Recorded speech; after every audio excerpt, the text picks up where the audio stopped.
ಶಿವಾಯ ನಮಃ ಓಂ ಶಿವಾಯ ನಮಃ ಓಂ ಶಿವಾಯ ನಮಃ ಓಂ ಶಿವಾಯ ನಮಃ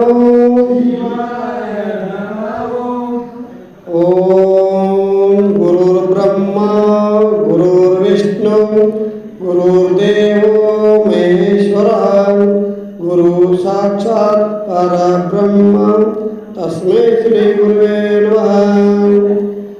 ಓಂ ಮೋಕ್ಷ ಮಾರ್ಗ ಸುನೇತಾರಂ ವೇತಾರಂ ಕರ್ಮಗೋಕೃತಂ ಜ್ಞಾತಾರಂ ಸರ್ವಶಾಸ್ತ್ರಾಣಂ ವಂದೇ ಭಾವಾಖ್ಯ ಸದ್ಗುರುಂ. ಓಂ ಚಿದಂಬರಮಠಾಧೀಶಂ ಸಿದ್ಧಾರೂಢಯತೀಶ್ವರಂ ಶಿಷ್ಯ ಪ್ರಶಿಷ್ಯ ರೂಪೇಣ ಬೋಧಕಂ ಗುರುಮಾಶ್ರಯ ಯದಂಗ್ರಿಕಮಲದುಂಡಂ ತಾಪತ್ರಯ ನಿವಾರಣಂ ಶಾಂತೈಕಪದಂ ದೇವಂ ಸಿದ್ಧಾರೂಢಮಹಂ ಭಜೆ. ಪಂಚಾನನ ಮುಖೋದ್ಭೂತಾನ್ ಪಂಚಾಕ್ಷರ ಮನಪವನ್ ಪಂಚಸೂತ್ರಕೃತ ವಂದೇ ಪಂಚಾಕ್ಷರಂ ಜಗದ್ಗುರು. ಬಸವಂ ಭಕ್ತಿಗೆ ಮೂಲಂ ಬಸವಂ ಕಾಲ್ವಿಗೆ ಕಾಲರೂಪಂ ಶೀಲಂ ಬಸವಂ ಜಂಗಮಮೂಲಂ ಬಸವ ರಕ್ಷಿಪು ಜನ ಸಂಗನ ಬಸವ. ಜಯ ಮಂಗಲಂ ಜಯ ನಮಃ ಪಾರ್ವತೀಶ್ವರ ಮಹಾದೇವ. ಕ್ಷೇತ್ರಾಧಿಪತಿ ಭಕ್ತಿ ಭಂಡಾರಿ ಶ್ರೀ ಬಸವೇಶ್ವರ ಪಾದವೃಂದಗಳಲ್ಲಿ ನನ್ನ ಅನಂತ ಶಿರಸಾಷ್ಟಾಂಗ ನಮಸ್ಕಾರಗಳು ಸಮರ್ಪಿಸುತ್ತಾ, ಕ್ಷೇತ್ರದ ಶಕ್ತಿ ದೇವತೆ ದುರ್ಗಾ ಪರಮೇಶ್ವರಿಯ ಪಾದವೃಂದಗಳಲ್ಲಿ ನೀವು ಅನಂತ ಮಸ್ತಕನಾಗಿ ಅಖಿಲಾಂಡ ಕೋಟಿ ಬ್ರಹ್ಮಾಂಡ ನಾಯಕ ಶ್ರೀ ಸದ್ಗುರು ಭಾಮಾವರದರ ದಿವ್ಯ ದಾರಗಳಲ್ಲಿ ವಂದಿಸುತ್ತಾ, ಪಂಚಾಕ್ಷರಿ ಕ್ರಾಂತಿಕಾರಿ ಅದ್ವೈತ ಸಾರ್ವಭೌಮ ಸುಜ್ಞಾನ ಚಕ್ರವರ್ತಿ ಶ್ರೀ ಸದ್ಗುರು ಸಿದ್ಧಾರೂಢ ಪಾದವೃಂದಗಳಲ್ಲಿ ನೀವು ಅನಂತ ಶಿರಸಾಷ್ಟಾಂಗ ನಮಸ್ಕಾರಗಳನ್ನು ಸಮರ್ಪಿಸುತ್ತಾ, ಪುರಾಣದ ಒಡೆಯರು ಶ್ರೀ ಅಜಾತ ನಾಗಲಿಂಗ ಸ್ವಾಮಿಯ ಪಾದವೃಂದಗಳಲ್ಲಿ ನೀವು ಅನಂತ ಶಿರಸಾಷ್ಟಾಂಗ ನಮಸ್ಕಾರಗಳನ್ನು ಸಮರ್ಪಿಸುತ್ತಾ, ಸದ್ಗುರು ನಿರ್ಪಾದೀಶ್ವರನ್ನು ಸ್ಮರಿಸುತ್ತಾ, ಶ್ರೀ ಕಾಡಸಿದ್ದೇಶ್ವರ ಸ್ಮರಿಸುತ್ತಾ, ಈ ಒಂದು 12ನೇ ದಿನದ ಕಾರ್ಯಕ್ರಮದಲ್ಲಿ ಅಜಾತ ನಾಗಲಿಂಗ ಸ್ವಾಮಿಯ ಪುರಾಣವನ್ನು ಕೇಳಬೇಕೆಂಬ ಸತ್ಯ ಮೇಲೆ ಕೊಟ್ಟಿರುವ ಎಲ್ಲ ಶರಣರನ್ನು ವಂದಿಸುತ್ತಾ, ಭಜನಾ ಮೇಳಕ್ಕೂ ವಂದಿಸುತ್ತಾ, ಇವತ್ತಿನ ಅನ್ನದಾಸೋಹ ಮಾಡಿರ್ತಕ್ಕಂಥ ಸದ್ಭಕ್ತರಿಗೆ ವಂದಿಸುತ್ತಾ, ನಾವು ಇವತ್ತಿನ ಪುರಾಣದಲ್ಲಿ ಪ್ರವೇಶಿಸೋಣ. ಸದ್ಗುರು ನಿರ್ಪಾದೀಶ್ವರರು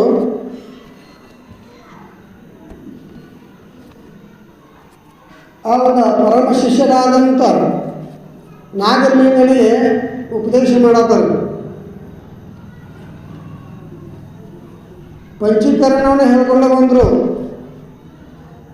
ಪಂಚಕೋಶಗಳನ್ನು ಹೇಳ್ಕೊಂಡು ಬಂದರು. ದೇಹ, ಸ್ಥೂಲ ದೇಹ, ಸೂಕ್ಷ್ಮ ದೇಹ, ಮುಂದೆ ಕಾರಣ ದೇಹ, ಇವುಗಳನ್ನ ಹೇಳ್ಕೊಂಡು ಬಂದರು. ಮುಂದೆ ಮತ್ತು ಇಂದ್ರಿಯಗಳನ್ನ ಎಲ್ಲ ನೀ ಅಲ್ಲ, ದೇಹ ನೀ ಅಲ್ಲ ಅಂದ್ಬೇಕು. ದೇಹಕ್ಕೆ ಸಂಬಂಧಪಟ್ಟಂಥ ಇಂದ್ರಿಯಗಳು, ಜ್ಞಾನೇಂದ್ರಿಯಗಳಾಯ್ತು, ಕರ್ಮೇಂದ್ರಿಯಗಳಾಯ್ತು, ಪಂಚ ಪ್ರಾಣಿಗಳಾಯ್ತು, ಪಂಚ ವಿಷಯಗಳಾಯ್ತು, ಪಂಚ ಅಂತಃಕರಣಗಳಾಯ್ತು, ಇವೆಲ್ಲ ಏನೈತಿ ನೀ ಅಲ್ಲ ಅಂತ ಹೇಳ್ಕೊಂಡು ಬಂದ್ರಿ. ಅವೆಲ್ಲ ಜಡ ನಾವು. ಇದು ದೇಹ ಜಡ ಐತಿ. ಸ್ವಪ್ನದಾಗ ಗಾಢವಾದ ನಿದ್ರೆಯಲ್ಲಿ ಮ್ಯಾಲ ಒಂದು ಏನೋ ಹಾದು ಹೋದ್ರೆ ಸಹಿತ ನಿಮಗೆ ಅದಕ್ಕೆ ಅರಿವಾಗೋದಿಲ್ಲ. ಏನೋ ಒಂದು ಹೊಳ ದಾಟಿ ಹೋದ್ರೂ ಅರಿವಾಗೋದಿಲ್ಲ. ಅದು ಜಡ ಇರ್ತೈತೆ, ಅದಕ್ಕೆ ಗೊತ್ತಾಗೋದಿಲ್ಲ. ಅದು ಚೇತನಲ್ಲ, ಅದಕ್ಕೆ ಅರಿವಿದ್ರೆ ಗಾಢವಾದ ನಿದ್ರೆಯಲ್ಲಿ ಮ್ಯಾಲ ಏನು ಹಾದಾದ್ರೆ ಗೊತ್ತಾಗ್ಬೇಕಾಗಿತ್ತು. ಕೊಳ್ಳಾಯಿಂದಾದ್ರೆ ಏನು ಬಂಗಾರ ಕಟ್ಟು ಮಾಡ್ಕೊಂಡು ಹೋಗ್ತಾರೆ ನಿಂತಿಟ್ಟಿದಾಗ. ಅದಕ್ಕೆ ಈ ಶರೀರ ಜಡ ಐತಿ, ಅದಕ್ಕೆ ಗೊತ್ತಾಗೋದಿಲ್ಲ. ಅರು ಸ್ವರೂಪ ಏನೈತಿ, ನೀನು ಆ ಒಂದು ಅರು ಸ್ವರೂಪ, ಆ ಪರಬ್ರಹ್ಮ ಸ್ವರೂಪವೇ ನೀ ಅದಿ ಅಂತ ಹೇಳ್ಕೊಂಡು ಬಂದರೆ ಅವನ್ನೆಲ್ಲ ಸ್ಥೂಲ ಶರೀರ ನೀ ಅಲ್ಲ, ಸೂಕ್ಷ್ಮ ಶರೀರ ನೀ ಅಲ್ಲ, ಕಾರಣ ದೇಹ ನೀ ಅಲ್ಲ ಅಂತ ತಿಳ್ಕೊಂಡು, ಮತ್ತು ಕೈಯ ಕಾಲ ಇವೆಲ್ಲವೂ ನೀ ಅಲ್ಲ. ಯಾಕಂದ್ರೆ ಅವೆಲ್ಲ ಜಡ ಅದಾವೆ. ಇಲ್ಲಿ ಕಣ್ಣು ನಂದು ಅಂತಾನೆ, ಕೈ ನಂದು, ಕಿವಿ ನಂದು ಅಂತಾನೆ, ಆದರೆ ಅವು ನಿನ್ನ ಅಲ್ಲ. ಅವೆಲ್ಲ ಏನೈತಿ, ಈ ಜಡವಾದಂಥವುಗಳು, ನೀನು ಚೇತನ ಸ್ವರೂಪ ಆಗಿದೆ ಅಂತ ಹೇಳ್ಕೊಂಡು ಬರ್ತಾರೆ. ಮುಂದೆ ಪಂಚಕೋಶಗಳನ್ನು ನಿನ್ನೆ ಹೇಳ್ಕೊಂಡು ಬಂದರು. ಅನ್ನಮಯ ಕೋಶ, ಮನೋಮಯ ಕೋಶ, ಪ್ರಾಣಮಯ ಕೋಶ, ಮನೋಮಯ ಕೋಶ, ವಿಜ್ಞಾನಮಯ ಕೋಶ, ಆ ನಂತರ ಆನಂದಮಯ ಕೋಶ ಅಂತ ಹೇಳ್ಕೊಂಡು ಈ 5 ಕೋಶಗಳನ್ನ ಹೇಳ್ಕೊಂಡು ಬಂದರು ನಿನ್ನೆ. ಇವತ್ತು 8ನೇ ಅಧ್ಯಾಯದಲ್ಲಿ ತತ್ವಮಸಿ ಚಿಂತನೆಯನ್ನೇ ಹೇಳ್ತಾರೆ ನೋಡಿ. ಇದು ಬೋಧಿಸಿದಂಥ ಈ ಒಂದು ಬೋಧನಾ ರೂಪ, ಇದು ಚಿಂತನ, ಇದು ಕೊನೆಯದಾಗಿ ಸದ್ಗುರು ನಿರುಪಾದೀಶ್ವರರು ತತ್ವಮಸಿ ಚಿಂತನೆ ಅಂತಂದರೆ ಇದು ಭಾಳ ಗಂಭೀರವಾದ ವಿಷಯ. ಇದು ಅಹಂ ಬ್ರಹ್ಮಾಸ್ಮಿ ಇವೆಲ್ಲ ಏನದಲ್ಲ, ಅಯಮಾತ್ಮ ಬ್ರಹ್ಮ ಅಂತ ತಿಳ್ಕೊಂಡು, ಇವೆಲ್ಲ ಪ್ರಜ್ಞಾನ ಬ್ರಹ್ಮ, ಇವುಗಳನ್ನ ಬಿಡಿಸಿ ಹೇಳೋದು ಭಾಳ ಕಠಿಣ. ಸಾಮಾನ್ಯ ಜನರಿಗೆ ಈ ಒಂದು ವಿಷಯವನ್ನು ಬಿಡಿಸಲಿಕ್ಕೆ ಆಗಿಲ್ಲ. ನಾವು ಹೆಂಗಂತಂದ್ರೆ ಈ ಗುಡ್ಡ ಎತ್ತುಗೋದಾಗ ಮ್ಯಾಲೆ ಅಂತ ಚಲೋ ಅಂತಲ್ಲ, ಹಂಗೆ ನಾವೇನಷ್ಟು ಅಭ್ಯಾಸ ಮಾಡಿದವರಲ್ಲ. ಸುಮ್ಮನೆ ಏನೋ ಒಂದು ಗುರು ಸೇವಾ ಮಾಡ್ಕೊತ ಆ ಬಸವಣ್ಣನ ಶಿವಾದಿಗಳು ಮಾಡ್ಕೊಂಡು ಹೋಗೋದಷ್ಟೇ. ಇಲ್ಲಿ ತತ್ವಮಸಿ ಮಹಾವಾಕ್ಯವನ್ನು ಉಪದೇಶ ಮಾಡ್ತಾರೆ ನೋಡ್ರಿ. ಸದ್ಗುರು ನಿರುಪಾದೀಶ್ವರ ಕುರಿತು ನಾಗಲಿಂಗ ಏನು ಹೇಳ್ತಂದ್ರೆ, ನೀನು ಜೀವನ್ಮುಕ್ತನಾಗಿ ವಿಲಕ್ಷಣವಾದ ಬ್ರಹ್ಮಾನಂದವನ್ನು ಅನುಭವಿಸುತ್ತದೆ. ಆದರೆ ಶರೀರದ ಪ್ರಾರಬ್ಧ ಕರ್ಮವನ್ನು ಕಳೆಯುವ ಸಲುವಾಗಿ ಮತ್ತು ನಿನ್ನನ್ನು ಆಶ್ರಯಿಸಿ ಬಂದ ಮುಮುಕ್ಷುಗಳನ್ನು ಉದ್ಧಾರ ಮಾಡುವ ಸಲುವಾಗಿ ಕರುಣೆಯಿಂದ ಉಪದೇಶ ಮಾಡುತ್ತದೆ. ಅಂದ್ರೆ ಯಾರು ಶರಣಾಗತನಾಗಿ ಬಂದಿರ್ತಾರಲ್ಲ ಅವರನ್ನು ಸದ್ಗುರುನಾಥ ದಯೆಯಿಂದ ರಕ್ಷಣೆ ಮಾಡ್ತಾನು. ನೀನು ಕೃಪೆ ಮಾಡಿ ಕರುಣೆಯಿಂದ ಉಪದೇಶ ಮಾಡ್ತಿದ್ದೀನಿ ನಿನ್ನ ಭಕ್ತರಿಗೆ. ಅದಕ್ಕೆ ಈಗ ನೀನು ನನಗೆ ಕೃಪೆ ಮಾಡಿ ತತ್ವಮಸಿ ಮಹಾವಾಕ್ಯದ ಇದರ ಅರ್ಥವನ್ನು ನನಗೆ ಬಿಡಿಸಿ ಹೇಳಬೇಕು.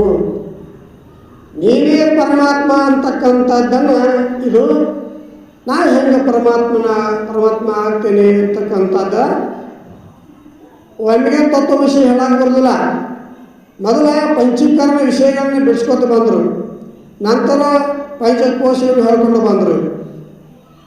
ಒಮ್ಮೆಗೆ ನೀ ಪರಮಾತ್ಮ ಅದಿ ಅಂತಂದ್ರೆ ಹಂಗೆ ಯಾರು ನಂಬುದಿಲ್ಲ. ಎಲ್ಲವೂ ಹಿಂದೆ ಪಂಚೀಕರಣ ಹೇಳ್ಕೊತ ಇದು ನೀ ಅಲ್ಲ, ಇದು ಇವೆಲ್ಲ ಜಡ ಅದಾವು, ಏನು ಚೇತನ ವಸ್ತು ಇದೆ ಅಂತ ಹೇಳ್ಕೊಂಡು ಬಂದ್ರು ಅವರು.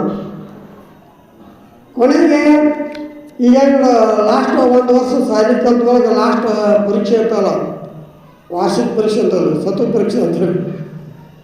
ಈ ಹಾಗೆ ತತ್ವಮಸಿ ಅನ್ನೋದೇನೈತಿ ಲಾಸ್ಟ್ ಅದಾವ. ಇದು ಸಾಮಾನ್ಯರಿಗೆ ಈ ವಿಷಯ ಹೇಳಕ್ಕೆ ಹೋಗ್ಬಾರ್ದು ಅಂತ ಹೇಳ್ತಾರೆ. ಪರಿಪಕ್ವ ಹೃದಯರಲ್ಲದ ಮಂದ ಮುನಿಗರಿಗೆ ಬರೀ ಗೋದಿಪ್ಪ ನಂಬ ಭ್ರಮ ಏಕೆ ಮನುಜ ಅಂತ ತಿಳ್ಕೊಂಡು ಹೇಳ್ತಾರೆ. ಈ ಒಂದು ತತ್ವಮಸಿ ಅರ್ಥವನ್ನು ಸಾಮಾನ್ಯ ಜನರಿಗೆ ಹೇಳ್ತಾರೆ ತಿಳ್ಕೊಂಡು ಹೋಗಬೇಡ ಅಂತ ಹೇಳ್ತಾರೆ. ಯಾಕಂದ್ರೆ ಪರಮಾತ್ಮ ನೀ ಐದಿ ಅಂತಂದ್ರೆ ದಡ್ನ ಯಾರು ನಂಬೋದಿಲ್ಲ. ಅದಕ್ಕೆ ಇಲ್ಲಿ ಹಿಂದೆಲ್ಲ ಪಂಚಕರ್ಮ ಕೋಶಗಳನ್ನ ಹೇಳ್ಕೊಂಡು ಬಂದರು. ಈಗ ನಾಗಲಿಂಗ ಏನಕ್ಕೆ ಅಂತಂದ್ರೆ ತತ್ವಮಸಿ ಪದದ ಅರ್ಥವನ್ನು ನನಗೆ ಹೇಳಬೇಕು. ತತ್ವ ಎಂಬ ಪದದ ಎಂಬ ಪದದ ವಾಚ್ಯಾರ್ಥವನ್ನು ಲಕ್ಷ್ಯಾರ್ಥವನ್ನು ತಿಳಿಸಿಕೊಟ್ಟು ನಾನು ಕೃತಾರ್ಥನಾಗುವಂತೆ ಮಾಡು ಎಂದು ನಾಗಲಿಂಗ ಸ್ವಾಮಿಯು ನಿರುಪಾದೇಶ್ವರನ್ನು ಬೇಡಿಕೊಂಡರು. ಆಗ ಸದ್ಗುರು ಒಬ್ಬನೇ ಪುರುಷನು ಕಲ್ಲು, ಕಬ್ಬಿಣ, ಮರ, ಚಿನ್ನ ಮೊದಲಾದ ವಸ್ತುಗಳನ್ನಿಟ್ಟುಕೊಂಡು ಕೆಲಸ ಮಾಡುವಾಗ ಶಿಲ್ಪಿ, ಕಮ್ಮಾರ, ಬಡಿಗ, ಪತ್ತಾರ ಎಂಬ ಬೇರೆ ಬೇರೆ ನಾಮಗಳಿಂದ ಕರೆಯಲ್ಪಡುವಂತೆ ಸರ್ವಜ್ಞನಾದ ಒಬ್ಬನೇ ಪರಮಾತ್ಮನು ಸೃಷ್ಟಿ, ಸ್ಥಿತಿ, ಲಯಗಳೆಂಬ ಬೇರೆ ಬೇರೆಯಾದ ಕರ್ಮಗಳನ್ನು ಮಾಡುವಾಗ ಬ್ರಹ್ಮ, ವಿಷ್ಣು, ಮಹೇಶ್ವರ ಎಂದೆನಿಸುತ್ತಾನೆ. ಅಂತಹ ಸರ್ವೇಶ್ವರನಿಗೆ ನಮಸ್ಕರಿಸೋಣ ಅಂತ ತಿಳ್ಕೊಂಡು ಪ್ರಾರ್ಥಿಸಿ ತನ್ನ ಉಪದೇಶವನ್ನು ಪ್ರಾರಂಭ ಮಾಡ್ತಾರೆ. ಇಲ್ಲಿ ಒಬ್ಬ ಮನುಷ್ಯ ಕಲ್ಲವನ್ನು ಕೆತ್ತಿ ಮೂರ್ತಿ ಮಾಡುತ್ತಾಗ ಆಗ ಶಿಲ್ಪಿ ಅನಿಸ್ಕೋತಾನ. ಆವ ವ್ಯಕ್ತಿ ಕಬ್ಬಿನ ಕೆಲಸ ಮಾಡುತ್ತಾಗ ಕಂಬಾರ ಕಂಬಾರದು. ಅದೇ ವ್ಯಕ್ತಿ ಮತ್ತು ಮರ ಕಟ್ಟಿಗೆ ಕೆಲಸ ಮಾಡೋದ್ನಾಗ ಏನೈತಿ ಬಡಿಗೆ ಅನಿಸ್ಕೋತಾನೆ, ಬಡಿಗೆ ಇರುತ್ತೆ. ಅವಾಗ ಮನುಷ್ಯ ಬಂಗಾರದ ಆಭರಣಗಳು ಮಾಡೋಂಥ ಕೆಲಸ ಮಾಡಕತ್ತಂದ್ರೆ ಆತನಿಗೆ ಏನಂತಾರೋ ಪತ್ತಾರ ಅಂತಾರೆ. ಇಲ್ಲಿ ಒಬ್ಬ ಮನುಷ್ಯ ಈ ರೀತಿ ಹೇಳ್ತಾರೆ. ಇದು ತಿಳಿದಿಲ್ಲ. ಇನ್ನೊಂದು ಉದಾಹರಣೆ ಹೇಳ್ತಾನೆ. ಒಬ್ಬ ತಂದೆ ಅದನ್ನು ತಂದೆಗೆ ಶಿವಪ್ಪ ಅಂತ ಹೆಸರು. ಆ ಶಿವಪ್ಪ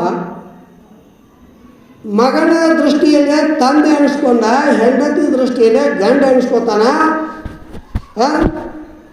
ಸೊಸಿ ದೃಷ್ಟಿಯಲ್ಲಿ ಮಾವ ಅನಿಸ್ಕೋತಾನ. ಹೌದು, ಈ ರೀತಿ ಮತ್ತು ಮೊಮ್ಮಗನ ದೃಷ್ಟಿಯಲ್ಲಿ ಅಜ್ಜ ಅನಿಸ್ಕೋತಾನೆ. ಒಬ್ಬ ಅವನಿಗೆ ಹೆಸರಿರೋದು ಶಿವಪ್ಪತನ ಒಬ್ಬ. ಆದರೆ ಮಗನ ದೃಷ್ಟಿಯಿಂದ ತಂದೆ ಅನಿಸ್ಕೋತಾನ, ಹೆಂಡತಿ ದೃಷ್ಟಿಯಿಂದ ಗಂಡ ಅನಿಸ್ಕೋತಾನ, ಸೊಸಿ ದೃಷ್ಟಿಯಿಂದ ಮಾವ ಅನಿಸ್ಕೋತಾನ. ನೋಡಿ, ಗಂಡ, ಮಾವ, ತಂದೆ, ಅಜ್ಜ ಅಂತೀವೆಲ್ಲ ಒಬ್ಬನೇ ಹೆಸರುವೆಲ್ಲ. ಹೆಂಗೋ ಹಾಗೆ ಒಬ್ಬನೇ ಪರಮಾತ್ಮಗ ಅವಾಗ ಸೃಷ್ಟಿ ಮಾಡೋದ್ರಿಂದ ಬ್ರಹ್ಮ ಅನಿಸ್ಕೊಂಡು, ಒಬ್ಬ ಪರಮಾತ್ಮ ಸೃಷ್ಟಿ ಮಾಡೋಂತೆ ಬ್ರಹ್ಮ ಅನಿಸ್ಕೊಂಡ. ಮತ್ತು ಅದನ್ನು ಪಾಲನೆ ಮಾಡಕತ್ತಂದ್ರೆ ವಿಷ್ಣು ಅನಿಸ್ಕೊಂಡ. ಅದನ್ನು ಸಂಹಾರ ಮಾಡೋಂಥ ರುದ್ರ ಅನಿಸ್ಕೊಂಡು. ನೋಡಿ, ಇಲ್ಲಿ ಬ್ರಹ್ಮ, ವಿಷ್ಣು, ಮಹೇಶ್ವರ ಇವರು ಮೂರು ಮಂದಿ ಬೇರೆ ಬೇರೆ ಅಲ್ಲ, ಒಬ್ಬನೇ ಪರಮಾತ್ಮ ಈ ರೀತಿ ಸೃಷ್ಟಿ, ಸ್ಥಿತಿ, ಲಯಗಳನ್ನು ಮಾಡೋಂತೆ ಇವರಿಗೆ ಬ್ರಹ್ಮ, ವಿಷ್ಣು, ರುದ್ರ ಅಂತ ತಿಳ್ಕೊಂಡು ಹೆಸರು ಬಿದ್ದು. ಈ ಒಂದು ವಾಚಾರ್ಥ ಲಕ್ಷಾರ್ಥಗಳೆಂದರೇನು ಎಂಬುದರ ಅರಿವಾಗಬೇಕು. ಸಕ್ಕರೆಯಿಂದ 2 ವಸ್ತುಗಳನ್ನು ನಿರ್ಮಿಸಿದ್ದೇವೆ ಎಂದು ಭಾವಿಸೋಣ. ಅವುಗಳಲ್ಲಿ ಮೊದಲನೆಯದು ಗಣಪತಿಯ ಮೂರ್ತಿ, ಎರಡನೆಯದು ಆ ಗಣಪತಿಯನ್ನು ಪೂಜಿಸುವ ಅಣಿಯಾಗಿರುವ ಪೂಜಕ. ಗಣಪತಿಯು ವಸ್ತ್ರಾಭರಣಗಳಿಂದಲೂ ಕಿರೀಟದಿಂದಲೂ ಅಲಂಕೃತನಾಗಿದ್ದಾನೆ. ಪೂಜಕನು ಪೂಜಾದ್ರವ್ಯಗಳನ್ನು ಮುಂದಿಟ್ಟುಕೊಂಡಿದ್ದಾನೆ. ಹೇಳ್ತಾರೆ ಇಲ್ಲಿ. ಇದು ಬೇಡ, ಸಕ್ಕರೆದು ಗೊಂಬಿ ಬೇಡ. ಈಗ ರಾಡಿಯಾಗಿ ಗಣಪತಿ ಮಾಡಿರ್ತಾರೋ, ಆ ರಾಡಿ ಗಣಪತಿ ಅದೇ ರಾಡಿ ಏನು ಮಾಡ್ತಾರೋ ಗಡ್ಡ್ಯಾಗ ಸಿಂಹಾಸನ ಮಾಡ್ತಾರೆ. ಅದೇ ರಾಡಿಲೇ ಸಿಂಹಾಸನ ಆಯ್ತು. ಅದೇ ರಾಡಿಲೇ ಮ್ಯಾಲೆ ಇಲಿ ಮೇಲೆ ಕೂತಂಗೆ ಮಾಡ್ತಾರೆ. ಅದೇ ರಾಡಿಯಲ್ಲಿ ಇಲಿ ಮಾಡಿರ್ತಾರೋ, ಅದೇ ರಾಡಿಲೇ ಐತಿ ಹಿಂದೆ ಪ್ರಭಾವಳಿ ಮಾಡಿರ್ತಾರೋ, ಅದೇ ರಾಡಿಲೇ ಉಂಡಿ ಮಾಡಿರ್ತಾರೋ ನೋಡಿ. ಮತ್ತು ಅದೇ ರಾಡಿನ ಮುಂದೆ ಗಣಪತಿಗೆ ನಮಸ್ಕಾರ ಮಾಡಕತ್ತಂಗೆ ಒಬ್ಬನ ಮೂರ್ತಿ ಮಾಡಿರ್ತಾರೋ. ಮತ್ತು ಅದೇ ಗಣಪತಿ ಮುಂದೆ ಎಲ್ಲ ಸೇವಕರು ಸೇವಾದಿಗಳು ಮಾಡತ್ತಾರೆ ತಿಳ್ಕೊಂಡು ಹಿಂಗೆ ಮಾಡ್ತಿರ್ತಾರೆ. ಎಲ್ಲ ಅದರ ಅಡಿಲೇ. ಇಲ್ಲಿ ಗಣಪತಿ ಬೇರೆ, ಇಲಿ ಬೇರೆ, ಸಿಂಹಾಸನ ಬೇರೆ, ಮ್ಯಾಲ ಹಿಂದೆ ಪ್ರಭಾವಳಿ ಮಾಡಿರ್ತಾರೋ, ಕೈಯಾಗ ಉಂಡಿ ಮಾಡಿರ್ತಾರೋ, ಇವೆಲ್ಲ ವಿಚಾರ ಮಾಡಿ ನೋಡಿದ್ರೆ ಎಲ್ಲದ್ರೊಳಗೆ ಏನೈತಿ? ಮಣ್ಣೈತಿ. ಅದು ನಾವಂತವು ಇಲಿ ಬೇರೆ, ಗಣಪತಿ ಬೇರೆ ಅಂತ ತಿಳ್ಕೊಂಡು ಅದು ಎಲ್ಲಾದ್ರೂ ಒಂದು ಇನ್ನೂ ಸ್ವಲ್ಪ ವಿಚಾರ ಮಾಡೋಣ. ಇಲ್ಲಿ ಕುಂಬಾರ ಮಡಿಕೆಗಳು ಮಾಡ್ತಾವ, ಮುಚ್ಚಳ ಮಾಡ್ತಾನ, ಹರಿವೆ ಮಾಡ್ತಾನ, ಮುಂದೆ ಮಗಿಗಳು ಮಾಡ್ತಾನ, ತತ್ರಾಣಿಗತ ಮಾಡ್ತಾನ, ಮಂದಾಣತ ಮಾಡ್ತಾನ, ಮತ್ತು ಸಣ್ಣ ಸಣ್ಣ ಚಟಿಕೆಗಳು ಮಾಡ್ತಾನೆ. ಇಲ್ಲಿ ಹೆಸರು ಬೇರೆ ಬೇರೆ ಆಯ್ತು ಮತ್ತು ರೂಪ ಬೇರೆ ಬೇರೆ ಆಯ್ತು. ಮುಚ್ಚಳ ಅಂದ್ರೆ ಸಣ್ಣ ಪ್ಲೇಟ್ ಇರುತ್ತೆ, ಅದು ಮುಚ್ಚಳ. ಮುಂದೆ ಮೈ ಇತ್ತಂದ್ರೆ ಅದೊಂದು ತಮಿಗೆ ಥರ, ಅದು ಬೇರೆ. ತತ್ರಾಣಿಗೆ ಅಂದ್ರೆ ಅವು ಬೇರೆ, ಮತ್ತು ಗಡಿಗೆ ಅಂದ್ರೆ ಅವು ಬೇರೆ. ಈ ರೀತಿ ಬೇರೆ ಬೇರೆ ಮಾಡ್ತಾರೆ. ಆದರೆ ಅವೆಲ್ಲದ್ರೊಳಗೆ ಮಣ್ಣು ಐತಿ ಹೊರತು ಬೇರೆ ಬೇರೆ ಅಲ್ಲ. ಅದು ಗಡಿಗೆ ಚಟಿಗೆ ಮಟಿಗೆ ಅದು ತೆಗಿರಿ. ಆದ್ರೆ ಅದ್ರ ರೂಪ ಬಿಟ್ಟ ಅದ್ರ ನಾಮವನ್ನು ಬಿಟ್ಟು ನೋಡಿದ್ದಾದ್ರೆ ಎಲ್ಲದ್ರೊಳಗೆ ಮಣ್ಣು ಐತಿ. ಇಲ್ಲಿ ಒಬ್ಬ ರಾಜ, ಒಬ್ಬ ಸೇವಕ, ಒಬ್ಬ ಪ್ರಜೆಗಳು, ಮಂತ್ರಿಗಳು ಅಂತ ತಿಳ್ಕೊಂಡು ಇವೆಲ್ಲ ನಾಮ ರೂಪಗಳು ಬೇರೆ ಇರ್ತಾವೆ. ಆದ್ರೆ ರಾಜ್ಯಾಂಗದಲ್ಲಿಯೂ 25 ತತ್ವಗಳು ಅದಾವು. ಒಂದು ಪ್ರಜೆಗಳಲ್ಲಿ, ಮಂತ್ರಿಗಳಲ್ಲಿ ಒಬ್ಬ ಭಿಕ್ಷುಕನಲ್ಲಿ ಸಹಿತ ರಾಜ್ಯನಲ್ಲಿ ಇರ್ತಕ್ಕಂಥ ಅದು ಅದೇ ಶರೀರ 25 ತತ್ವಗಳಿಂದ ಆಗಿರುವಂಥದ್ದು. ಮುಂದೆ ಪ್ರಜೆಗಳಲ್ಲಿ ಸಹಿತ ಅದೇ ಒಂದು 25 ತತ್ವಗಳಿಂದ, ಪಂಚಭೂತಗಳಿಂದ ರೀತಿ ನಿರ್ಮಿತವಾದ ಶರೀರ ಇರ್ತೈತಿ ವಿಚಾರ ಮಾಡಿದರೆ. ಆದರೆ ಕಾಯಕ ದೃಷ್ಟಿಯಿಂದ ನೋಡಿದ್ರೆ, ರೂಪ ದಿಶೆಯಿಂದ ನಾಮರೂಪ ನೋಡಿದ್ದಾದ್ರೆ ಅವ ರಾಜ, ಇವ ಪ್ರಜೆ, ಇವ ಮಂತ್ರಿ, ಹಂಗೆ ಅಂತ ತಿಳ್ಕೊಂಡು ಇವು ಭೇದಗಳು ಕಾಣ್ತಾವೆ.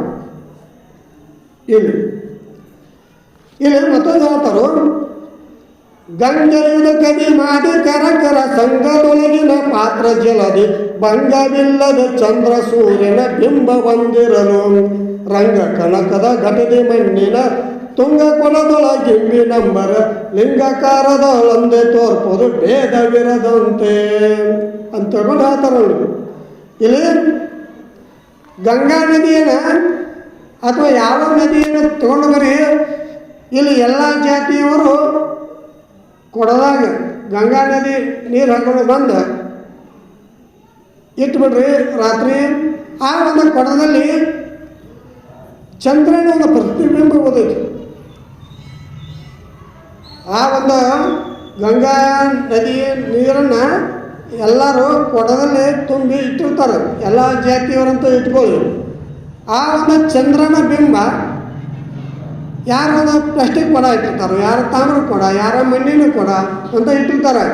ಆದ್ರೆ ಚಂದ್ರನ ಬಿಂಬ ಎಲ್ಲ ಕೊಡದಾಗ ಒಂದೇ ಸೇಮ್ ಇರ್ತೈತಿ. ಬಿಂಬ ಪ್ರತಿಬಿಂಬ ಒಂದೇ ಸೇಮ್ ಇರ್ತೈತಿ ನೋಡ್ರಿ. ನಾ ಹೆಚ್ಚಿನ ಜಾತವ ಅಂತ ತಿಳ್ಕೊಂಡು ಅಲ್ಲೇ ಭಾಳ ದೊಡ್ಡದಿರೋಲ್ಲ. ಮುಂದೆ ಕಡಿಮೆ ಜಾತಿಯವರು ಅಂತ ತಿಳ್ಕೊಂಡು ಅಲ್ಲೇ ಬೀಳಾಗಿರುತ್ತಲ್ಲ, ಏನಿಲ್ಲ ಅಲ್ಲೂ ಬಿದ್ದಿರ್ತೈತಿ. ಇದು ಕೊಡ ಮಣ್ಣಿಂದ ಇರುವತ್ತು, ತಾಮ್ರ ಇರುವತ್ತು, ಯಾವುದೇ ಇರುವತ್ತು. ಆದ್ರೆ ಚಂದ್ರನ ಪ್ರತಿಬಿಂಬ ಎಲ್ಲ ಕೊಡದಲ್ಲಿ ಬಿದ್ದಿರ್ತೈತಿ ಒಂದೇ ಥರ.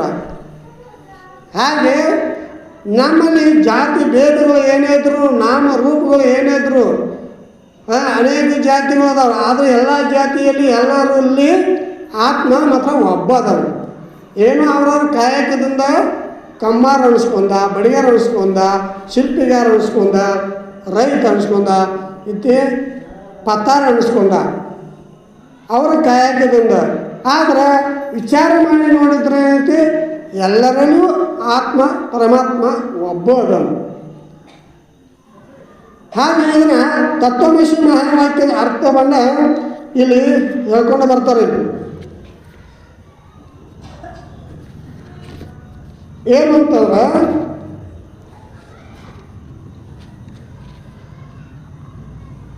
ಈ ಒಂದು ತತ್ವಮಸಿ ಅರ್ಥದ ಒಂದು ವಿಚಾರ ಏನು, ತನ್ನ ನಿಜ ಸ್ವರೂಪವನ್ನು ಮರೆತು ಪರಮಾತ್ಮನು ಬೇರೆ ಎಂಬ ಭೇದ ಭ್ರಾಂತಿ ಅಜ್ಞಾನದಿಂದ ಜನನ ಮರಣ ರೂಪ ಸಂಸಾರ ದುಃಖವು ಪ್ರಾಪ್ತವಾಗುತ್ತದೆ. ಈ ದುಃಖವು ಭೇದರಹಿತ ಅಖಂಡ ಪರಬ್ರಹ್ಮ ಸ್ವರೂಪವೇ ನಾನೆಂಬ ದೃಢ ಅಪರೋಕ್ಷ ಜ್ಞಾನವಾಗದೆ ಅಳಿಯದು ಅಂತಾರೆ. ಇಂಥ ಒಂದು ಅಪರೋಕ್ಷ ಜ್ಞಾನವಾಗಬೇಕಾದರೆ ಸಾಮವೇದ ಶಾಖೆಯಾದ ಚಾಂದೋಗ್ಯೋಪನಿಷತ್ತಿನ 6ನೇ ಅಧ್ಯಾಯದಲ್ಲಿ ಉದ್ದಾಲಕನ ಶ್ವೇತಕೇತು ಸಂವಾದ ರೂಪದಲ್ಲಿ ಹೇಳಲ್ಪಟ್ಟಂಥ ಒಂದು ತತ್ವಮಸಿ ಎಂಬ ವಾಕ್ಯವನ್ನು ಕೊಂಡು ಅದರ ಅರ್ಥವನ್ನು ಗುರುಗಳ ಮುಖದಿಂದ ಶ್ರವಣ ಮಾಡಿದರೆ ಅಹಂ ಬ್ರಹ್ಮಾಸ್ಮಿ ಎಂಬ ಅಪರೋಕ್ಷ ಜ್ಞಾನವಾಗುವುದು ಅಂತ ತಿಳ್ಕೊಂಡು ಹೇಳ್ಕೊಂಡು ಬರ್ತಾರೆ. ಮಾತಾಡಬೇಡ್ರಿ.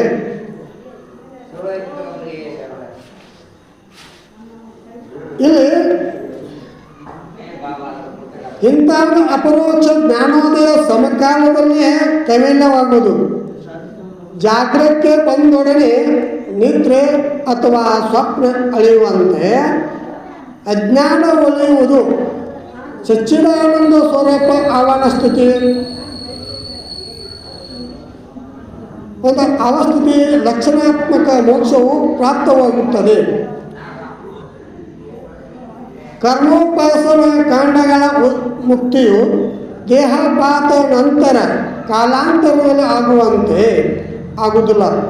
ಕಿಂತು ಜ್ಞಾನಕಾಂಡಗತ ಮುಕ್ತಿಯು ಜ್ಞಾನ ಸಮಕಾಲದಲ್ಲೇ ವರ್ತಮಾನ ಕಾಲದಲ್ಲೇ ದೇಹ ಇರುವಾಗಲೇ ಆಗುತ್ತದೆ ಎಂಬ ಭಾವವು. ಕೂಡೆ ಎಂಬ ಪದವು ಜ್ಞಾನ ಫಲವಾದ ಮುಕ್ತಿಯು ಅನ್ಯ ಮುಕ್ತಿಗಳಿಗಿಂತ ವಿಲಕ್ಷಣವಾಗಿರುತ್ತದೆ ಎಂಬ ಸೂಚಿಸುತ್ತದೆ ಎಂಬ ಭಾವವು. ಇಲ್ಲಿ ಹೇಳ್ಕೊಂಡು ಬರ್ತಾರೆ ತತ್ವಮಸಿ ಮಹಾವಾಕ್ಯದ ಅರ್ಥವನ್ನು. ಇಲ್ಲಿ ತ್ವಂ ಪದದ ಅರ್ಥವೇನು ಅಂತಕ್ಕಂಥ ವಾಚಾರ್ಥವನ್ನು ಈಗ ಹೇಳ್ಕೊಂಡು ಬರ್ತಾರೆ. ತತ್ ತ್ವಂ ಅಸಿ ಇವು 3 ಪದ ಅದಾವೆ. ಈಗ ಇದರ ಅರ್ಥವನ್ನು ಇಲ್ಲಿ ತ್ವಂ ಪದದ ವಾಚಾರ್ಥವನ್ನು ಹೇಳ್ಕೊಂಡು ಬರ್ತಾರೆ.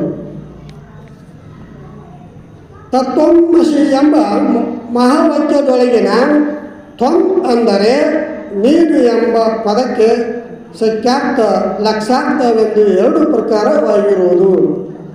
ಪದಕ್ಕೂ ಅರ್ಥಕ್ಕೂ ಸಾಕ್ಷಾತ್ ಸಂಬಂಧವೇ ಸಖ್ಯಾರ್ಥವೆನಿಸುವುದು. ಸತ್ಯದ ಪರಂಪರಾ ಸಂಬಂಧವೇ ಲಕ್ಷಾರ್ಥವೆನಿಸುವುದು. ಈಗ ಸತ್ಯಾರ್ಥವನ್ನು ತೋರಿಸುತ್ತಾರೆ. ಹೇಗೆಂದರೆ ದೇಹ ಇಂದ್ರಿಯ ಮನ ಬುದ್ಧಿ ಅಹಂಕಾರಗಳೇ ನಾನೆಂದು ತಿಳಿಯುವುದು. ದೇಹಾದಿಗಳಲ್ಲಿ ತಾದಾತ್ಮ ಭಾವ ಅಧ್ಯಾಸವನ್ನು ತಾಳುತ್ತಾನೆ. ಅಜ್ಞಾನ ಮನುಷ್ಯ ಈ ದೇಹವೇ ನಾನು, ಇಂದ್ರಿಯವೇ ನಾನು, ಮನ ಬುದ್ಧಿ ಅಹಂಕಾರವೇ ನಾನು ಅಂತ ತಿಳ್ಕೋತಾನು. ಆದ್ರೆ ತಿಳಿದವ್ರ ಹತ್ರ ಹೀಗೆ ಅನ್ನೋದಿಲ್ಲ. ಅವುಗಳ ಧರ್ಮಗಳಾದ ಜನನ ಮರಣ ನೋಡೋಣ ಕೇಳೋಣ ಸಂಶಯ ನಿಶ್ಚಯ ಕರ್ತೃತ್ವ ವಕ್ತೃತ್ವಾದಿಗಳು ತನಗೆ ಆಗುತ್ತವೆಂದು ಭಾವಿಸುತ್ತಾನೆ ಜೀವ. ಇದ ಸಾಮಾನ್ಯ ಜೀವಾತ್ಮ ಈ ರೀತಿ ದೇಹಕ್ಕೆ ಸಂಬಂಧಪಟ್ಟಂತಾಗ ನಾನು ಹುಟ್ಟುತ್ತೇನೆ, ನಾನು ಸಾಯುತ್ತೇನೆ, ಹೀಗೆಲ್ಲ ನಾನು ಸುಖಿ ನಾ ದುಃಖಿ ಅಂತ ಹೀಗೆಲ್ಲ ನಾವು ತಿನ್ನವಂತ ತಿಳ್ಕೊಂಡು ಈ ರೀತಿ ವಿಚಾರ ಮಾಡ್ತಾನೆ. ಹೀಗೆ ತನ್ನಿಂದ ಅರಿಸಿಕೊಳ್ಳುವ ದೇಹಾದಿಗಳು ನಾನಲ್ಲ ಎಂದು ತಿಳಿಯಲಾರದೆ ಅವುಗಳ ಧರ್ಮಗಳನ್ನು ಅಭಿಮಾನಿಸಿಕೊಂಡು ಇರುವಾತನೇ ವಿಶ್ವಜೀವ ಅಂತ ತಿಳ್ಕೊಂಡು ಇದನ್ನು ತ್ವಂ ಪದ ಎಂಬ ಪದಕ್ಕೆ ಮುಖ್ಯಾರ್ಥವೆಂದು ಹೇಳ್ತಾರೆ ಅವರು. ಅದರ ವಾಚ್ಯಾರ್ಥದ ಜೀವ ತ್ವಂ ಪದದ ಇದು ವಾಚ್ಯಾರ್ಥ.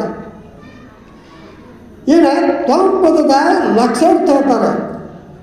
ಏನೇನು ಈಗ ತ್ವಂಪದದ ಜೀವನದ ವಾಚಾರ್ಯರು ಇನ್ನು ಲಕ್ಷಾರ್ಥವನ್ನು ಹೇಳ್ಕೊಂಡು ಬರ್ತಾರೆ ನೋಡಿ. ಏನು ಪೂರ್ವದಲ್ಲಿ ಹೇಳಿದ ಅಂದರೆ ದೇಹೇಂದ್ರಿಯ ಕರ್ಣಾದಿಗಳು ಜಡವಾದ್ದರಿಂದ ಅವುಗಳಿಗೂ ಸುಖ ದುಃಖಗಳಾಗುವುದಿಲ್ಲ. ಕೇವಲ ಚೇತನಕ್ಕೂ ಸುಖ ದುಃಖಗಳಾಗುವುದಿಲ್ಲ. ಕೆಂದು ಅಭ್ಯಾಸ ಚೇತನದೊಂದೊಡಗೂಡಿದ ದೇಹಾದಿ ಕರ್ಣಗಳಿಗೆ ತ್ರಿಗುಣಾತ್ಮಕಗಳಾದ ಸುಖ ದುಃಖ ಮೋಹ ಇವು ತೋರುತ್ತದೆ. ಅರ್ಥಾತ್ ಅಂತಃಕರಣ ವಿಶಿಷ್ಟಾತ್ಮದಲ್ಲಿ ಸುಖ ದುಃಖಾದಿಗಳು ತೋರುತ್ತವೆ. ಇವು ಸುಖ ದುಃಖಾದಿಗಳಲ್ಲಿ ತೋರ್ತಂದ್ರೆ ಒಂದು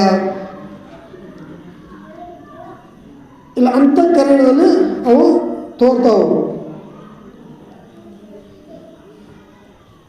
ಇವುಗಳಿಗೆ ವಿಲಕ್ಷಣವಾದ ಸಾಕ್ಷಿ ಪ್ರತ್ಯೇಗಾತ್ಮ ಕೂಟಸ್ಥಾತ್ಮನಲ್ಲಿ ಇಲ್ಲ.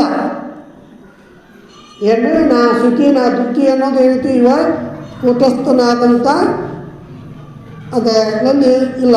ದೇಹತ್ರಯ ಅವಸ್ಥಾತ್ರಯ ಇವುಗಳಿಗೆ ಸಾಕ್ಷಿಯು ವಿಶ್ವಾದಿ ಜೀವತ್ರಯಕ್ಕೆ ಸಾಕ್ಷಿಯಾಗಿ ನಾಲ್ಕನೆಯವನಾಗಿಯೂ ಸ್ಥೂಲ ಸೂಕ್ಷ್ಮ ದೇಹದ್ವಯಗಳಿಗೆ ಅಧಿಷ್ಠಾನವಾಗಿ ನಿರ್ವಿಕಾರವಾಗಿಯೂ ಇರುವಂಥ ತನ್ನ ಸ್ವರೂಪದಲ್ಲಿ ಸುಖ ದುಃಖ ಮೋಹಗಳು ಇಲ್ಲ ಅಂತ ತಿಳ್ಕೊಂಡು ಹೇಳ್ತಾರೆ. ಇಲ್ಲಿ ಜೀವ ಏನು ತಿಳ್ಕೊಂಡಿರ್ತಾನಂತಂದ್ರೆ ನಾನು ಕಿಂಚಿಜ್ಞ ಅಲ್ಪಜ್ಞ, ನನ್ನಲ್ಲಿ ಅಷ್ಟು ಶಕ್ತಿ ಇಲ್ಲ, ಪರಮಾತ್ಮ ಸರ್ವಶಕ್ತ, ಅವ ಸರ್ವವ್ಯಾಪಿ, ಅವನಲ್ಲಿ ಶಕ್ತಿ ಐತಿ ಅಂತ ತಿಳ್ಕೊಂಡು ಜೀವ ಅಂತಿರ್ತಾನೆ. ಪರಮಾತ್ಮ ಅವ ಹೆಚ್ಚಿನವ, ನಾವು ಕಡಿಮೆವ್ರ, ಅಂದ್ರೆ ಅವ ಸರ್ವಜ್ಞತ್ವ, ನಾವು ಅಲ್ಪಜ್ಞತ್ವ ಅಂತ ತಿಳ್ಕೊಂಡು ಏನು ಹಿಂಗೆ ಇರ್ತೈತಲ್ಲ ಅದು ಇದು ಪರಮಾತ್ಮನೇ ನದಿ ನೀನು ಅಂತ ತಿಳ್ಕೊಂಡು ಹೇಳೋದಿಲ್ಲ. ಇದು ತತ್ವಮಸಿ. ಸ್ವಲ್ಪ ತಿಳಿಯಾಕ ಕಠಿಣ ಆಗ್ತೈತಿ, ಆದ್ರೆ ಇದ್ರ ಫಲ ಮಾತ್ರ ತಿಳಿಲಿ ಬಿಡಲಿ ಹಂಗೆ ಕೇಳಿ, ಇದು ದೊಡ್ಡ ಫಲ ಐತೆ. ಇಲ್ಲಿ ವಿಶ್ವಾದಿ ಜೀವತ್ರಯಕ್ಕೆ ಸಾಕ್ಷಿಯಾಗಿ ಸ್ಥೂಲ ಸೂಕ್ಷ್ಮ ದೇಹದ್ವಯಗಳಿಗೆ ಅಧಿಷ್ಠಾನವಾಗಿ ನಿರ್ವಿಕಾರವಾಗಿ ಇರುವಂಥ ತನ್ನ ಸ್ವರೂಪದಲ್ಲಿ ಸುಖ ದುಃಖ ಮೋಹಗಳು ಇಲ್ಲ. ಇಂಥ ಪ್ರತ್ಯೇಗಾತ್ಮನಾದ ನಾನೇ ತಮ್ ಅಂದರೆ ನೀನು ಎಂಬ ಪದಕ್ಕೆ ಲಕ್ಷಾರ್ಥವಾಗಿರುವುದು. ತಮ್ ಪದ ತತ್ಪದ ಇವರು ಹೇಳ್ಕೊಂಡು ಮತ್ತು ಮುಂದೆ ಉದಾಹರಣೆ ಬರ್ತೈತೆ, ಅದರ ನಂತರ ಹೇಳ್ತೀನಿ. ಇಲ್ಲಿ ಮತ್ತೇನು ಏನೈತಿ, ತಮ್ ಪದದ ವಾಚಾರ್ಥ ಹೇಳು ಲಕ್ಷಾರ್ಥ ಹೇಳು. ಇನ್ನು ತತ್ಪದದ ವಾಚಾರ್ಥ ಲಕ್ಷಾರ್ಥವನ್ನು ಹೇಳ್ಕೊಂಡು ಬರ್ತಾರೆ. ಇಲ್ಲಿ ತತ್ಪದ ಎಂಬ ಪದಕ್ಕೆ ವಾಚಾರ್ಥವು ಯಾವುದಾಗುತ್ತದೆ ಎಂಬುದನ್ನು ಇಲ್ಲಿ ಹೇಳ್ತಾರೆ. ಏನೆಂದರೆ ತ್ರಿಗುಣಾತ್ಮಕ ಸಾಮ್ಯ ಅವಸ್ಥೆಯಿಂದಿರುವುದೇ ಪ್ರಕೃತಿಯಾಗಿರುವುದು. ಈ ಒಂದು ಉಪಾಧಿಯೊಂದೊಡಗೂಡಿದ ಚೈತನ್ಯವೇ ಈಶ್ವರನೆಂದು ಹೇಳಿಸಿಕೊಳ್ಳುವುದು. ಇಲ್ಲಿ ಹೇಳ್ತಾರೋ ತ್ರಿಗುಣಾತ್ಮಕ ಸಾಮ್ಯ ಅವಸ್ಥೆಯಿಂದ ಇರುವುದೇ ಪ್ರಕೃತಿಯಾಗಿರುವುದು. ಈ ಉಪಾಧಿಯೊಂದೊಡಗೂಡಿದ ಚೈತನ್ಯವೇ ಈಶ್ವರನೆಂದು ಹೇಳಿಸಿಕೊಳ್ಳುವುದು. ಈ ಜೀವ ಅವಿದ್ಯ ಉಪಾಧಿ ಇದೆ. ಯಾವ ಉಪಾಧಿ ಇದೆ? ಜೀವನಿಗೆ ಅವಿದ್ಯ ಉಪಾಧಿ, ಈಶ್ವರನಿಗೆ ಮಾಯೋಪಾಧಿ. ಈಗ ಈಶ್ವರನ ತತ್ವದ ಒಂದು ವಾಚ್ಯಾರ್ಥ ಹೇಳಿದಾರೆ. ಇಲ್ಲಿ ಈಶನು ಜಗತ್ ಉತ್ಪತ್ತಿ ಸ್ಥಿತಿ ನಾಶಗಳನ್ನು ಮಾಡುತ್ತಾನೆ. ಆದ್ದರಿಂದ ಸರ್ವಜ್ಞ ಸರ್ವಕರ್ತ ಪ್ರೇರಕ ಮೊದಲಾದ ದಶ ಕಲ್ಯಾಣಕಾರಕ ಗುಣಗಳಿಂದ ಕೂಡಿರುವನು. ಪರಮಾತ್ಮ ಸೃಷ್ಟಿ ಮಾಡ್ತಾ ಅಂತಂದ್ರೆ ಈ ಜೀವನಿಗೆ ಏನು ಸೃಷ್ಟಿ ಮಾಡೋಕ್ಕೆ ಬರೋದಿಲ್ಲ. ಹೌದು, ಆದ್ರೂ ಎಂತಿ ಇವ ಪರಮಾತ್ಮ ಸರ್ವಜ್ಞದಾನು, ಇವ ಅಲ್ಪಜ್ಞದಾನು, ನನಗೆ ಏನು ಮಾಡೋಕ್ಕೆ ಬರೋದಿಲ್ಲ. ಇವ ಎಂತ ಇವು ಶಕ್ತಿ ಇರೋದಿಲ್ಲ. ಪರಮಾತ್ಮ ಮಾಯೋಪಾಧಿ ಇದ್ದರೂ ಸಹಿತ ಆತನಿಗೆ ಮಾಯ ಅವರ್ನಿಲ್ಲ. ಆದರೆ ಜೀವನಿಗೆ ಏನೈತಿ ಅವಿದ್ಯೆ ಅನ್ನೋದಂತೆ ಅವರೈತಿ ಇವು ಅಂತೆ ಅಜ್ಞಾನದ ಕೂಡಿಕೊಂಡು ನಾವು ಹುಟ್ಟವ ಸಾಯವ ದೇಹನಾನ ಇಂದ್ರಿಯಗಳಾನ ಅಂತ ತಿಳ್ಕೊಂಡು ಹಿಂಗೆ ಅಜ್ಞಾನಗಳಿಗಿರ್ತಾನೆ ನಾವು. ಇಲ್ಲಿ ಹೇಳ್ತಾರಂದ್ರೆ ತತ್ಪದದ ವಾಚ್ಯಾರ್ಥನ ಹೇಳ್ತಾರೆ. ಇಲ್ಲಿ ಜಗತ್ತಿಗೆ ಪರಮಾತ್ಮ ಹೆಂಗೆ ಅದನ್ನು ಅಂತಂದ್ರೆ ಸೃಷ್ಟಿ ವಿಚಾರದಲ್ಲಿ ಅಭಿನ್ನ ನಿಮಿತ್ತ ಉಪಾದಾನ ಕಾರಣನಾಗಿ ಇರುವನು. ಅಭಿನ್ನ ನಿಮಿತ್ತ ಉಪಾದಾನ ಕಾರಣವಾಗಿ ಇರುವನು. ಹೀಗೆ ಆದಾಗ್ಯೂ ಆದರೂ ಅಂದರೆ ಜೇಡರು ಜಾಲಕ್ಕೆ ಅಭಿನ್ನ ನಿಮಿತ್ತ ಉಪಾದಾನ ಕಾರಣವಾದರೂ ನಿರ್ವಿಕಾರವಾಗಿರುವಂತೆ ಪರಮಾತ್ಮನಾದರೂ ನಿರ್ವಿಕಾರನಾಗಿರುತ್ತಾನೆ ಮತ್ತು ಆವರಣ ರಹಿತನಾದ್ದರಿಂದ ಆನಂದಮಯ ಸ್ವರೂಪನಾಗಿರುವನು. ಇಲ್ಲಿ ಪರಮಾತ್ಮಗೆ ಆವರಣ ಇಲ್ಲ, ಮಾಯಾವರಣ ಇಲ್ಲ, ಆನಂದಮಯ ಸ್ವರೂಪನಾಗಿರುವನು. ಈಶ್ವರನಿಗೆ ಉಪಾಧಿಯಾದ ಮಾಯೆಯು ಶುದ್ಧವಾಗಿರುವುದರಿಂದ ಅವನ ಸ್ವರೂಪಕ್ಕೆ ಮರೆ ಮಾಡಲಿಲ್ಲ. ಮಾಡುವುದರ ಇಲ್ಲಿ ಅವಾಗ ಸ್ವರೂಪಕ್ಕೆ ಮರೆ ಮಾಡಲಿಲ್ಲ. ಆದ್ದರಿಂದ ಆವರಣ ಶಕ್ತಿ ಇಲ್ಲ.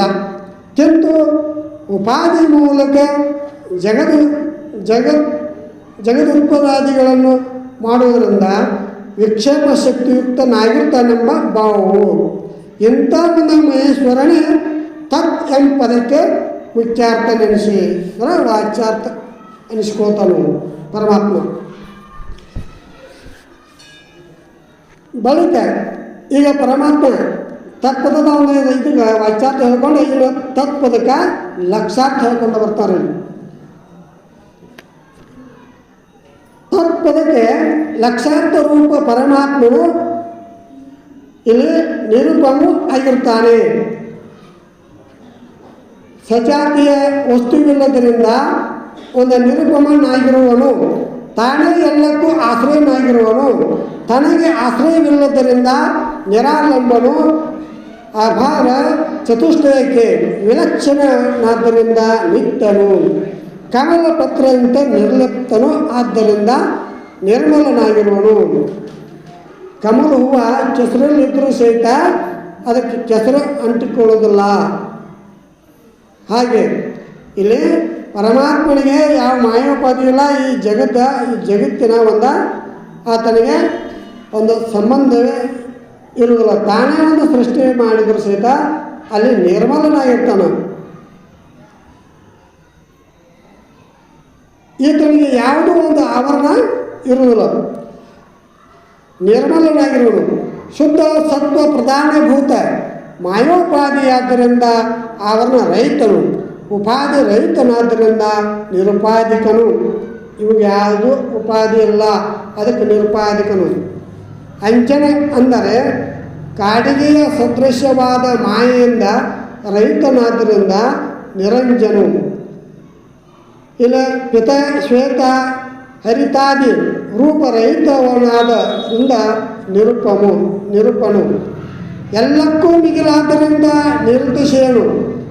ಆಗ ಅಂದರೆ ಅವಿದ್ಯಾದಿ ದೋಷವಿಲ್ಲದರಿಂದ ನಿರಗನು. ಪಂಚಭೂತಾದಿ ತತ್ವಗಳ ರೂಪನಲ್ಲದರಿಂದ ನಿರಸತ್ವವು. ಈ ಒಂದು ಲಕ್ಷಣಾತ್ಮಕ ಒಂದು ಪರಬ್ರಹ್ಮವೇ ತತ್ ಎಂಬ ಪದಕ್ಕೆ ಲಕ್ಷಾರ್ಥವೆಂದು ಹೇಳಿಸಿಕೊಂಡು ಬರ್ತಾರೆ.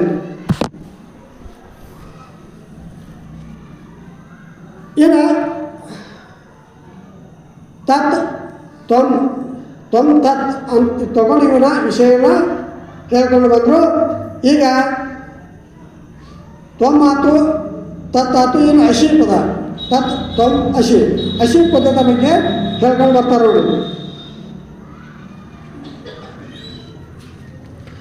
ಇಲ್ಲಿ ತತ್ವಮಸಿ ಮಹಾವಾಕ್ಯದಲ್ಲಿ ಇರ್ತಕ್ಕಂಥ ತತ್ವ ತ್ವಂ ಪದಗಳ ವಾಚ್ಯ ಮತ್ತು ಲಕ್ಷ್ಯ ಅರ್ಥಗಳನ್ನು ಪ್ರತಿಪಾದಿಸಿದರು. ಈಗ ಈ ಉಭಯ ಪದಗಳ ವಾಚ್ಯ ಅರ್ಥಗಳಿಗೆ ಸರ್ವಜ್ಞತ್ವ ಕಿಂಚಿತ್ವತ್ವಗಳಿಂದ ಭೇದವಾಗಿ ವಿರೋಧ ತೋರುತ್ತದೆ. ಆದ್ದರಿಂದ ಐಕ್ಯವು ಆಗುವುದಿಲ್ಲ. ಆದ್ದರಿಂದ ಈ ಉಭಯ ಪದಗಳ ವಾಚ್ಯವನ್ನು ಬಿಟ್ಟು ವಾಚ್ಯ ಸಂಬಂಧಿ ಲಕ್ಷ್ಯಾರ್ಥವನ್ನು ಸ್ವೀಕಾರ ಮಾಡುತ್ತಾರೆ.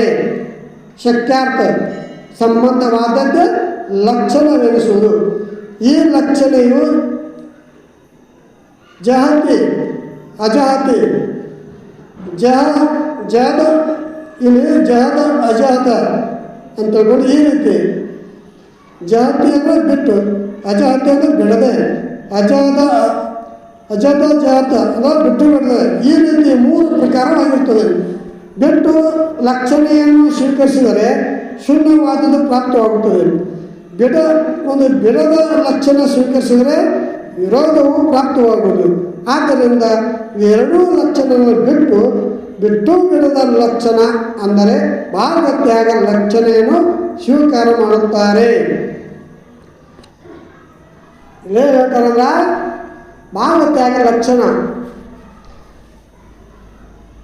ಇಲ್ಲಿ ಒಬ್ಬ ರಾಜನ ನೋಡ್ರಿ, ಒಬ್ಬ ರಾಜ ಒಬ್ಬ ಪ್ರಜೆ.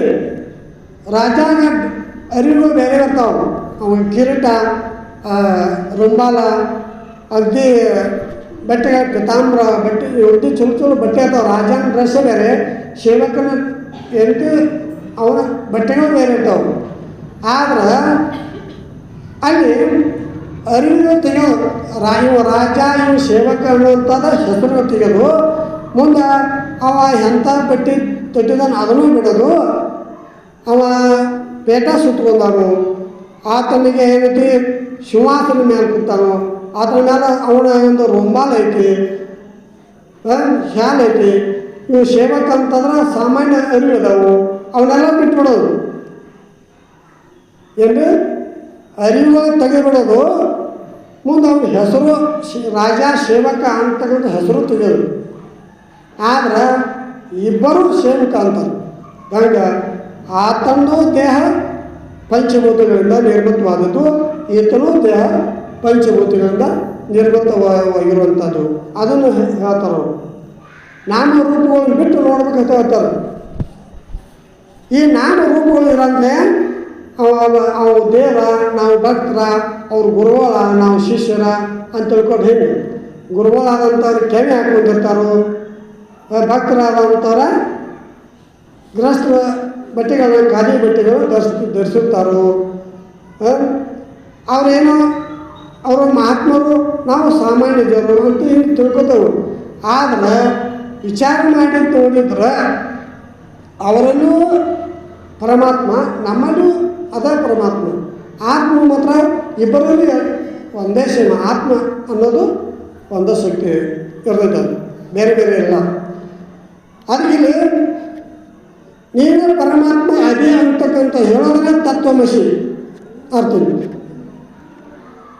ಇಲ್ಲ ಭಾಗತ್ಯಾಗ ಹೇಳ್ಕೊಂಡು ಬರ್ತಾರೆ. ಉಪಾಧಿ ಮತ್ತು ಧರ್ಮ ಇವು ವಿರೋಧವಾಗುವನ್ನು ಬಿಟ್ಟು, ಉಪಾಧಿ ಬಿಡೋದ, ಉಪಾಧಿ ಭಾಗವನ್ನು ಬಿಟ್ಟು ಅವಿರೋಧವಾದ ಉಪಹಿತ ಚೈತನ್ಯ ಭಾಗವನ್ನು ಸ್ವೀಕಾರ ಮಾಡುತ್ತಾರೆ.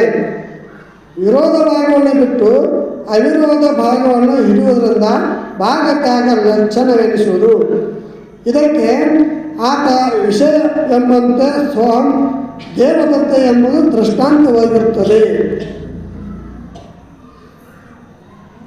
ಇಲ್ಲಿ ಒಬ್ಬ ಊರಾಗ ಮನುಷ್ಯ ಎಲ್ಲನೂ ಭಕ್ತಿರ್ತಾರೆ. ಇಲ್ಲಿ ಊರಾಗಿದ್ದ ಅಂತಿ ಪ್ಯಾಂಟ್ ಅಂಗಿ ಹಾಕೊಂಡು ಹೊರಗೆ ಹೋಗಿರ್ತಾನೆ. ಬೇರೆ ಊರಿಗೆ ಹೋಗ್ಬೇಕಾದ್ರೆ ಅಂತಿ ಮತ್ತು ಬೇರೆ ಏನು ಮಾಡ್ತಾರೆ, ಬೇರೆ ಊರಿಗೆ ಹಾಕೊಂಡು ಎಲ್ಲೋ ಜಗತ್ತು ಹೊರಗೆ ಹೋಗ್ತಾರೆ ಊರಿಗೆ ಹೋದಾಗ. ಎಲ್ಲೋ ಒಂದು ಊರಿಗೆ ಹೋದಾಗ ಅಲ್ಲಿ ಏನೈತಿ, ಇವು ನಮ್ಮ ಊರಾನಲ್ಲ, ನಮ್ಮ ಊರಾನ ಅಂತ ಕಾಣತ್ತಾನವ ಅಂತೇಳಿ ವಿಚಾರ ಮಾಡ್ತಾರೆ. ಇಲ್ಲಿ ಅಲ್ಲಿ ಡ್ರೆಸ್ ಬೇರೆ, ಇವನು ಇಲ್ಲಿ ನೋಡಿ ಈ ಡ್ರೆಸ್ ಬೇರೆ. ಆದರೆ ಇಲ್ಲಿ ಎಲ್ಲೋ ಒಂದು ಜಾಗ ಇಟ್ಕೊಂಡು ಕೂತಾನು, ಮತ್ತು ಬೇರೆ ಅರಿವಿ ಹಾಕೊಂಡಾನು, ಅಲ್ಲಿ ಊರಾಗ ಬೇರೆ ಅರಿವಿ ಇರ್ತಾವು ಅಂತ ವಿಚಾರ ಮಾಡ್ತಾನೆ. ಅವನು ಗುರ್ತ ಹತ್ತುವತ್ತು ಅಲ್ಲಿ ಊರಾಗಿದ್ದಲ್ಲ ಅವನೇ ಇವಲ್ಲ ಅಂತೇಳಿ ವಿಚಾರ ಮಾಡ್ತಾ. ಅವೇನು ಮಾಡ್ತಾನೆ, ಮ್ಯಾಲಿನ ಅರಿವು ನೋಡಂಗಿಲ್ಲ, ಆ ಮ್ಯಾಲಿನ ಬಟ್ಟೆಗಳು ನೋಡಂಗಿಲ್ಲ, ರೂಪವನ್ನು ನೋಡ್ತಾ. ನೋಡಿ ಅವ ನೋಡಿ ಗುರ್ತು ಹತ್ತದೈತಿ ನೋಡಂತಾರೆ. ಮ್ಯಾಲೆ ಹಾಕೋಂಥ ಅರಿವುಗಳು ನೋಡೋಂಗಿಲ್ಲ. ಇಲ್ಲಿ ಬೇರೆ ಊರಾಗ ಬಂದು ಆ ಅರಿವುಗಳು ಬೇರೆ ಇರ್ತಾವೆ, ಅವನು ನೋಡೋಂಗಿಲ್ಲ. ಅದರ ರೂಪವನ್ನು ನೋಡಿ ಅವನೇ ಇವನು ಅಂತ ತಿಳ್ಕೊಂಡು ನಿನ್ನ ಎಲ್ಲಿ ನೋಡಿದಂಗೆ ಐತಲ್ಲ ಅಂತ ತಿಳ್ಕೊಂಡು ಅಂತಿರ್ತಾರೆ. ಗೊತ್ತಾತ್ನಿ ಅವನೇ ಇವನು ಅಂತ ಹೇಳ್ಬಿಡ್ತಾರೆ. ಹಂಗೆ ಇಲ್ಲಿ ಅವಂದ ಭಾಗದಾಗ ಲಕ್ಷಣ ತರ್ತಾರೆ. ನಾನು ರೂಪ ತ್ಯಾಗ ಮಾಡಿದ್ರೆ ಏನಿಲ್ಲ. ಈ ಬಂಗಾರದಿಂದ ಏನು ಮಾಡ್ತಾರೆ, ಯಕ್ಷರ ಬೋರ್ಮಾಳ ಟಿಕ್ಕೆ ಅವನ ಇವನ್ನೆಲ್ಲ ನತ್ತ ಕಿವಿಯಾಗಿನ ಅವನ್ನೆಲ್ಲ ಮಾಡ್ತಿರ್ತಾರೆ, ಎಲ್ಲ ಆಭರಣ ಮಾಡ್ತಿರ್ತಾರೆ. ಆದರೆ ಇರೋದು ಮಾತ್ರ ಬಂಗಾರ ಒಂದೇ. ಹೌದು, ಆಭರಣಗಳು ಅನೇಕ ಹೆಸರು ಅದಾವ ಮತ್ತು ಅವ್ಗೆ ರೂಪ ಬೇರೆ ಬೇರೆ ಅದಾವ. ಒಂದೊಂದು ಆಭರಣ ಒಂದೊಂದು ಆಕಾರ ಬೇರೆ ಅವು. ಆದರೆ ಎಲ್ಲದ್ರೊಳಗೆ ಮಾತ್ರ ಬಂಗಾರ ಐತೆ. ಬಂಗಾರ ಬಿಟ್ಟು ಮಾಡೋದು ಮಣ್ಣು ಬಿಟ್ಟು ಮಡಿಕೆ ಇಲ್ಲ, ತಣ್ಣು ಬಿಟ್ಟು ದೇವರಲ್ಲ. ನೋಡ್ರಿ ಚಂದ ಆಗ್ತಾರೆ. ಅದಕ್ಕೆ ಬಂಗಾರ ಬಿಟ್ಟು ಹೆಂಗೆ ಆಭರಣಗಳು ಇಲ್ಲೋ ಹಾಗೆ ಇಲ್ಲಿ ಆತ್ಮನ ಪರಬ್ರಹ್ಮ ವಸ್ತು ಬಿಟ್ಟು ಇಲ್ಲಿ ಜೀವನೂ ಇಲ್ಲ, ಪರಮಾತ್ಮನೂ ಇಲ್ಲ. ಪರಮಾತ್ಮ ಬೇರೆ, ಜೀವಾತ್ಮ ಬೇರೆ ಅಂತ ಏನಿಲ್ಲ. ಆ ಪರಮಾತ್ಮ ಒಂದು ಸರ್ವಶಕ್ತ, ಇವ ಅಲ್ಪಜ್ಞ ಅನ್ನೋದು ತೆಗೆಯೋದು. ಕೊಳಗ ಹಾವು ಹಾಕೊಂಡಾನು, ಹುಲಿ ಚರ್ಮ ಸುಟ್ಕೊಂಡಾನು, ಜೇಡಿಗೆ ಇಟ್ಟದಾನು, ಗಂಗಾದೇವಿನ ಇಟ್ಕೊಂಡಾನು. ಇವನ್ನೆಲ್ಲ ಬಿಟ್ಟ ಅವನಿಗೂ ಮಾಯೋಪಾಯ ಐತಿ, ಇವಾಗ ಅವಿದ್ಯೋಪಾಯ ಐತಿ. ಇವುಗಳನ್ನ ಬಿಟ್ಟು ನಾವು ನೋಡಿದ್ರೆ ಇಲ್ಲಿ ಜೀವಾತ್ಮನಲ್ಲಿಯೂ ಅದೇ ಪರಬ್ರಹ್ಮ ವಸ್ತು ಐತಿ, ಪರಮಾತ್ಮನಲ್ಲಿಯೂ ಅದೇ ಶಕ್ತಿ ಐತಿ, ಅದೇ ಆತ್ಮ ಐತಿ. ಎಲ್ಲರಲ್ಲೂ ಅದೇ ಶಕ್ತಿ ಇರೋದು ಒಂದೇ ದೇವರು, ಅದೇ ಪರಬ್ರಹ್ಮ ವಸ್ತು. ಅದೇ ಪರಬ್ರಹ್ಮ ವಸ್ತು ಎಲ್ಲವೂ ಬ್ರಹ್ಮ ಆಗೈತಿ, ವಿಷ್ಣು ಆಗೈತಿ, ಮಹೇಶ್ವರ ಆಗೈತಿ, ಮತ್ತು ಹೆಣ್ಣು ದೇವರು ಆಗೈತಿ, ಗಂಡು ದೇವರು ಆಗೈತಿ. ಇರೋದು ಒಂದೇ ದೇವರ. ಈಗ ಮಣ್ಣಿನಾಗ ಮಾಡ್ತಾರೆ, ಇರೋದು ಒಂದ ಒಬ್ಬ ಪರಮಾತ್ಮ. ಎಲ್ಲ ಗಂಡ ಆಗೈತಿ. ಮುಂದೆ ಏನೈತಿ ಅವಕ್ಕೆಲ್ಲ ನಾಮ ರೂಪಗಳು ಬಂದಾವ. ಈಗ ರಾಡಿಲೇನ ಗಣಪತಿನೂ ರಾಡಿಲೇನು ಮಾಡ್ತಾರೋ, ಪಾರ್ವತಿನೂ ರಾಡಿಲೇ ಮಾಡಿರ್ತಾರೋ, ಪರಮೇಶ್ವರನು ರಾಡಿಲೇನೆ ಮಾಡಿರ್ತಾರೆ. ಪರಮಾತ್ಮ ಮತ್ತು ಪಾರ್ವತಿ ಗಣಪತಿ ಏನು ಅವ್ರು ಬೇರೆ ಬೇರೆ ನೋಡಕ್ಕೆ ಹೆಸರು ಬೇರೆ, ಅವ್ರ ಅನ್ನಕ್ಕೆ ಬೇರೆ ಬೇರೆ. ಆದ್ರೆ ವಿಚಾರ ಮಾಡಿದ್ದು ನೋಡಿದ್ರೆ ಪಾರ್ವತಿ ಪರಮಾತ್ಮ ಮತ್ತು ಗಣಪತಿ ಬಿಡ್ರಿ ನೋಡಿದ್ರೆ ಏನೈತಿ, ಎಲ್ಲ ಮಣ್ಣೇ ಐತಿ. ಗಣಪತಿ ಮಣ್ಣಿಂದ, ಪಾರ್ವತಿ ಮಣ್ಣಿಂದ, ಪರಮಾತ್ಮ ಮಾಡಿದ್ದು ಮಣ್ಣಿಂದ, ಇಲ್ಲಿ ಮಾಡಿದ್ದು ಮಣ್ಣಿಂದ. ಹಾಗೆ ಇಡೀ ಜಗತ್ತು ತುಂಬಲು ಏನು ಕಣ್ಣಿಗೆ ಕಾಣ್ತಿದ್ದಲ್ಲ, ಇರೋದು ಒಂದೇ ಒಬ್ಬ ಪರಮಾತ್ಮ.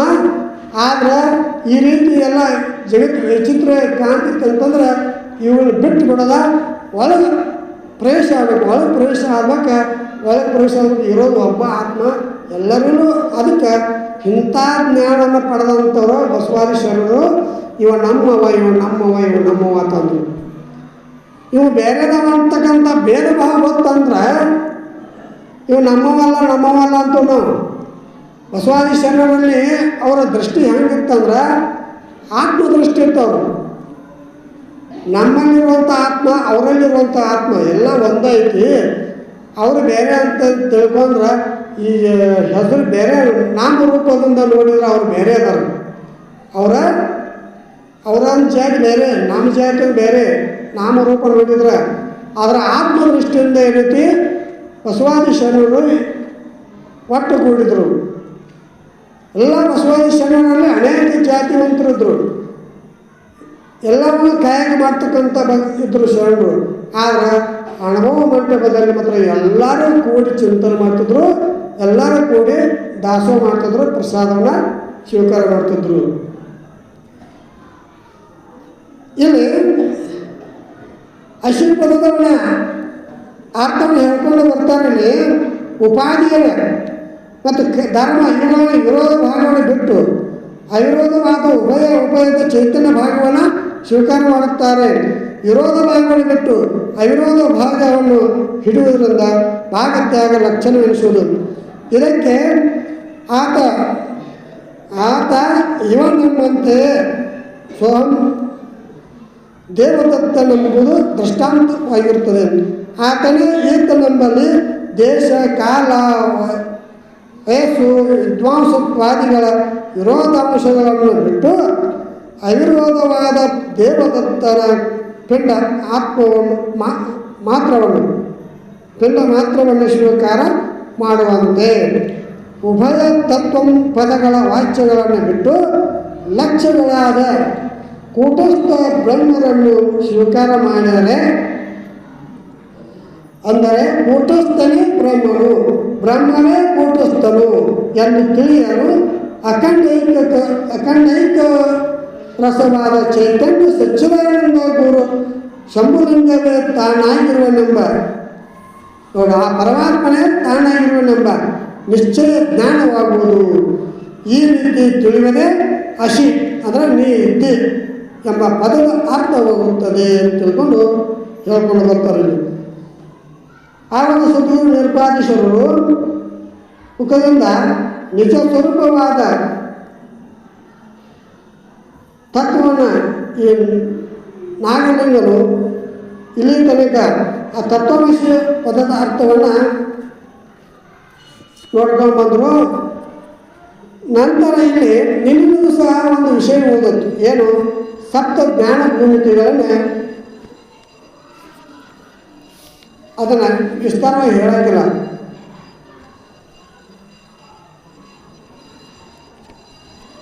ಸಪ್ತ ಜ್ಞಾನ ಭೂಮಿಕೆಗಳನ್ನ ಈಗ ತತ್ವಮಸಿ ಪದ ಅರ್ಥವನ್ನು ಹೇಳಬೇಕ ಇದನ್ನು ಹೇಳಬಾರ್ದಾಗಿತ್ತು. ಆದರೂ ಐತೆ ಇಲ್ಲಿ ನಿನ್ನೆ ದಿವಸ ಅದನ್ನು ನಿರ್ಪಾದಿಸೋರು ಆ ನಾಗಲಿಂಗನಿಗೆ ಸಪ್ತ ಜ್ಞಾನ ಭೂಮಿಕೆ ಸ್ವಲ್ಪ ಜ್ಞಾನ ನೋಡಕೊಡತ್ತಿದ್ರು.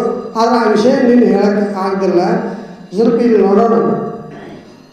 ತತ್ವಮಸಿ ಪದ ಅರ್ಥವನ್ನು ಬಿಡಿಸಿದ ಬೆಳಕ್ಕೆ ಮುಂದೆ ಯಾವ ವಿಷಯವನ್ನು ಹೇಳಬಾರ್ದು. ಲಾಸ್ಟ್ ಪಾಯಿಂಟ್ ಅದು. ಅಂದರೆ ಪರಮಾತ್ಮನ ನೀನು ಅನ್ನೋದು ನಿಶ್ಚಯ ಕೊಟ್ಟಿದ್ದೀವಿ. ಮಾತಿಲ್ಲಿ ವಿಷಯ ಹಿತಕ್ಕೆ ಬಂದಂಗೆ ಆಗಿದ್ದೀವಿ. ಆದರೂ ನಮ್ಮ ತಿಳುವಳಿಕೆ ದಿವಸದಿಂದ ಸ್ವಲ್ಪ ನೋಡ್ಕೊಂಡು ಹೋಗೋಣ ಅಷ್ಟೇ. ಇಲ್ಲಿ ಸಪ್ತ ಭೂಮಿಕೆಗಳಿಗೆ ಹೇಳ್ತಾರೋ ಒಂದನೇ ಭೂಮಿಕೆ ಶುಭೇಚ್ಛೆ, ಸುವಿಚಾರಣ, ತನುಮಾನಸ, ಸತ್ವಾಪತ್ತಿ, ಅಸಂಸೃಪ್ತಿ, ಪದಾರ್ಥ ಭಾಮಿನಿ, ತುರ್ಯ ಅಂತ ತಿಳ್ಕೊಂಡು ಈ ರೀತಿ ಸಪ್ತ ಭೂಮಿಕೆಗಳು. ಇಲ್ಲಿ ಶುಭೇಚ್ಛೆ ಎಂಬ ಮನೆ ಭೂಮಿಕೆಯನ್ನು ಹೇಳ್ಕೊಂಡು ಬರ್ತಾರೋ, ಪೂರ್ವ ಜನ್ಮದಲ್ಲಿಯೇ ಆಗಲಿ ಈ ಒಂದು ಜನ್ಮದಲ್ಲಿಯೇ ಆಗಲಿ ಮಾಡಿದ ನಿಷ್ಕಾಮ ಕರ್ಮ ಮತ್ತು ಉಪಾಸನೆಯಿಂದ ಅಂತಃಕರಣವು ಶುದ್ಧವೋ ಏಕಾಗ್ರವೋ ಆಗಿರುವ ಪುರುಷನಿಗೆ ಸಾಧನ ಚತುಷ್ಟಯ ಸಂಪತ್ತಿ ಉಂಟಾಗುತ್ತದೆ. ಆಗ ಅವನಿಗೆ ಆತ್ಮನನ್ನು ತಿಳಿಯಬೇಕೆಂಬ ತೀವ್ರಿಚ್ಛೆ ಉಂಟಾಗುತ್ತದೆ. ಇದಕ್ಕೆ ಶುಭೇಚ್ಛೆ ಎಂಬ ಜ್ಞಾನದ ಪ್ರಥಮ ಭೂಮಿಕೆ ಎನ್ನುತ್ತಾರೆ.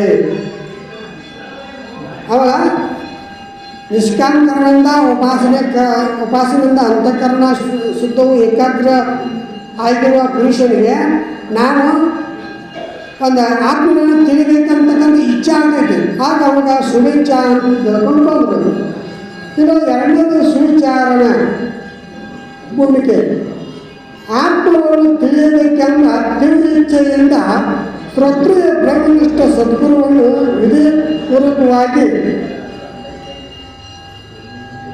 ಶರಣು ಹೊಂದಿ ಗುರುಗಳ ಮುಖದಿಂದ ಜೀವ ಬ್ರಹ್ಮರ ಏಕತೆಯನ್ನು ಸಾಧಿಸುವ ವೇದಾಂತ ಮಹಾವಾಕ್ಯಗಳನ್ನು ಶ್ರವಣ ಮಾಡಿದ ಮೇಲೆ ಅದರ ಅರ್ಥವನ್ನು ಅನುಭವ ಮಾಡಿ ಕೊಳ್ಳುವುದಕ್ಕಾಗಿ ಅನೇಕ ಯುಕ್ತಿಗಳಿಂದ ಮನನ ಅಂದರೆ ವಿಚಾರಣೆ ಮಾಡುವುದು ಸುವಿಚಾರಣವೆಂದು ಎರಡನೇ ಭೂಮಿಕೆ.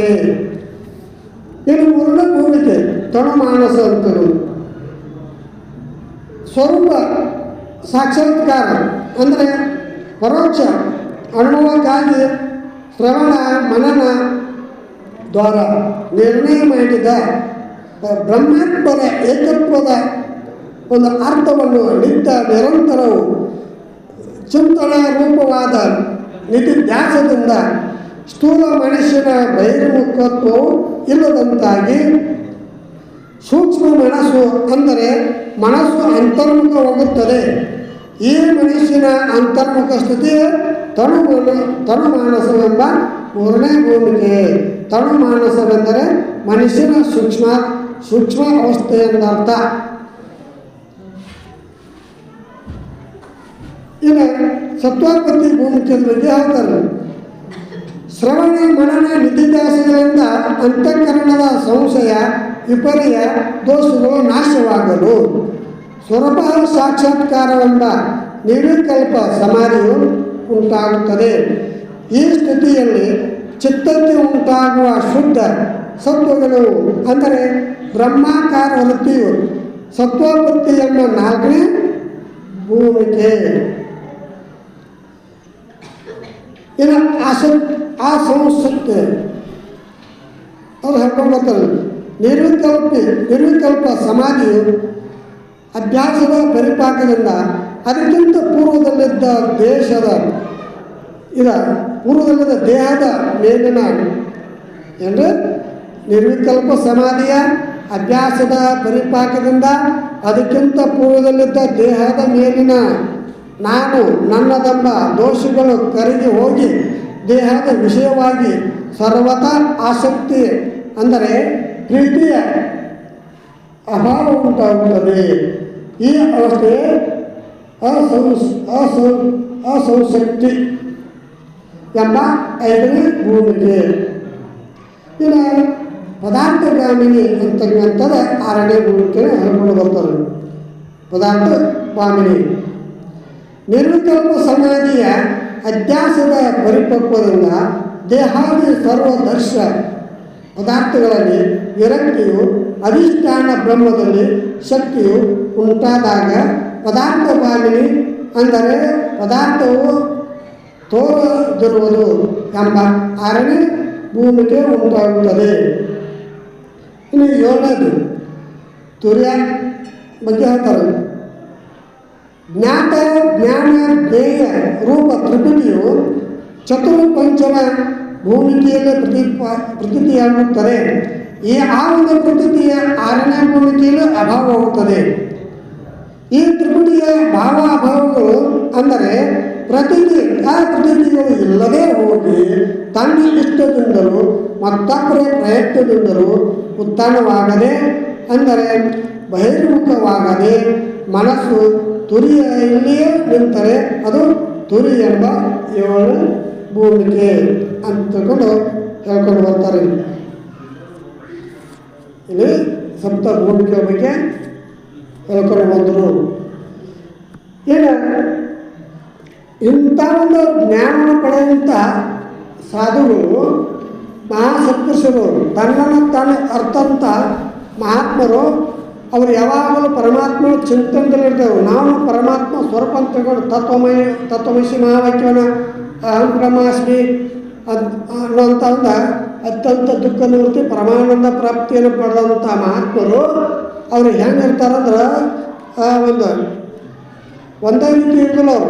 ಅವರ ಪ್ರಾರಬ್ಧ ಅನುಸಾರವಾಗಿ ಒಬ್ಬ ಮಂದನಾಗಿ ಹೆಂಗಂದ್ರೆ ಒಬ್ಬರ ಮಹಾತ್ಮರು ಗರ್ಭಿ ಇರ್ತಾರೆ. ಗರ್ಭಿ ಅಂತಂದರೆ ಮಂದನಾಗಿ ಈಗ ವಶಿಷ್ಠ ಋಷಿ ಹೆಂಗಿದ್ದ, ವಶಿಷ್ಠ ಋಷಿ ಮುಂದೆ ಜಮದಗ್ನಿ ಅವರು ಸ್ವಲ್ಪ ಕ್ರೋಧದಿಂದ ಇರ್ತಾರೋ, ಒಬ್ಬೊಬ್ಬರು ಹಂಗಿರ್ತಾರೋ, ಒಬ್ಬರ ಸೌಮ್ಯವಾಗಿರ್ತಾರೋ ಹೇಳಕ್ಕೆ ಬರೋದಿಲ್ಲ. ಮಹಾತ್ಮರು ಒಬ್ಬರ ಸೌಮ್ಯದಿಂದ ಇರ್ತಾರೋ, ಒಬ್ಬರ ಉಗ್ರವಾಗಿರ್ತಾರೋ. ಜಮದಗ್ನಿ ಉಗ್ರವಾಗಿದ್ದ, ವಶಿಷ್ಠ ಶಾಂತವಾಗಿದ್ದ, ವಿಶ್ವಾಮಿತ್ರ ಕ್ರೋಧವಂತಾಗಿದ್ದ. ವಿಶ್ವಾಮಿತ್ರ ಹೆಂಗಿದ್ದ, ಕ್ರೋಧವಂತಾಗಿದ್ದವು. ಮತ್ತು ವಶಿಷ್ಠದವರು ಶಾಂತ ರೂಪ ಇದ್ದ. ಅವರವ್ರ ಪ್ರಾರಂಭವಾಗಿ ಹೆಂಗಿರ್ತಾರೆ. ಆದರೂ ಅವರೆಲ್ಲರೂ ಮಹಾತ್ಮರನ್ನ, ಅವರು ಪರಮಾತ್ಮ ತಿಳ್ಕೊಂಡಂಥ ಮಹಾತ್ಮರು.